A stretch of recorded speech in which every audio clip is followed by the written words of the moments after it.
আজকাল আমাদের ছেলেদের মানে বিজনেস করাই একটা মুশকিল ব্যাপার হয়ে গেছে। এখন যেভাবে মেয়েরা মাঠে নামছে বুঝতেই তো পারছো, মেয়েরা যদি একটা হাড়ি নিয়ে বসে, মানে খাবার যেমনই হোক না কেন, তাই না? যেমনই হোক, মানে খারাপ হোক ভালো হোক কেউ কিছু বিচার করছে না, একটা মেয়ে দেখলেই সেখানে সবাই দৌড়াচ্ছে। কিছু কিন্তু একটা মানে ছেলেদের ব্যবসা করা এখন মানে খাবারটা কি সেটা কেউ ভাবছে না, তাই না? যে তুমি যেমন ধরো তোমার বিরিয়ানিটা দেখে আমার বিরিয়ানিটা একদম পুরো আলাদা, আরে সাবাস, পুরো তো গোল্ডেন আর সাদা সাদা রাইস রয়েছে একদম পুরোপুরি আলাদা।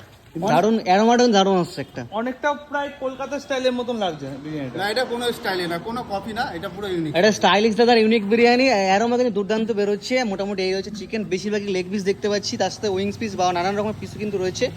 আর মোটামুটি বিরিয়ানি খেয়ে জানাবো এখানকার বিরিয়ানি সত্যিই ভালো নাকি দাদা বেশ অন্যরকম কথা বলছে। সত্যিই ভালো, না খেলে তো কিছু বোঝা যাবে না। একদম একদম।